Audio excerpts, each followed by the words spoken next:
এই পূজা, কি করছিস রে? এখানে তুই কি করছিস? এই জামের আচারগুলো একটু গুছিয়ে রাখছিলাম গো মা। কেন শুনি? আর এগুলো বানাতে তোকে কে বলেছে? মা, আমার মা খুব পছন্দ করতো, তাই বানাই আমি। কি বললি তুই? তোর এত বড় সাহস! কেন, কি বললাম আমি মা? তুই আমার সামনে তোর মায়ের কথা বলিস? সেই শয়তান মহিলার নাম শুনলে আমার গায়ে রক্ত জ্বলে ওঠে। আর তুই সেই মেয়ে ছেলের কথা বলিস আমার সামনে? তোর এত সাহস! কেন, আমি কি আমার মায়ের কথা বলতে পারবো না?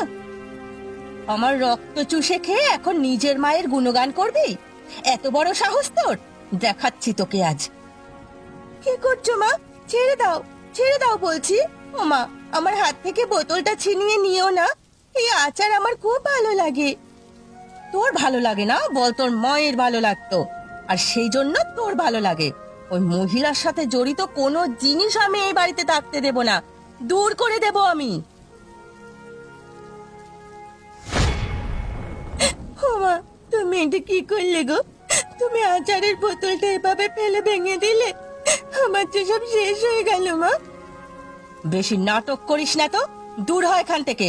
চোখের সামনে থেকে দূর হয়ে যা। দেখো, তোমাকে একটা কথা আমি স্পষ্ট করে বলতে চাই। আরে ও, এত রাতে আবার কি কথা?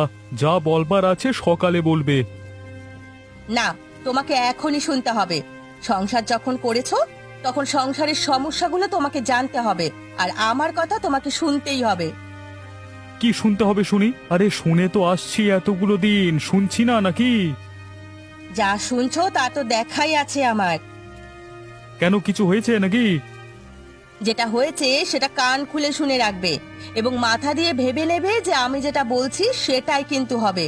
তার বাইরে একটা কথাও আমি শুনতে রাজি নই। আমাকে কি করতে হবে সেটা বলো দেখি।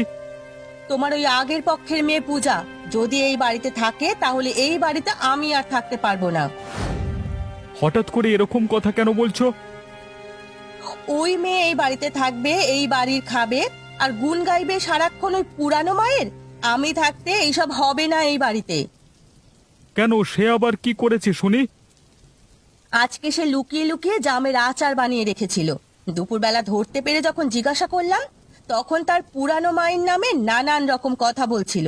মাথা গরম হয়েছে বলে আমি সব আচার ফেলে দিয়েছি টান মেরে। এবার ওই মেয়ে যতক্ষণ এই বাড়িতে থাকবে, ততক্ষণ পর্যন্ত আমার আর শান্তি নেই। জেনে রেখো, আমি কিন্তু এই বাড়িতে থাকবো না। ঠিক আছে, ঠিক আছে, কালকে দেখা যাবে। এখন একটু শান্তিতে ঘুমা।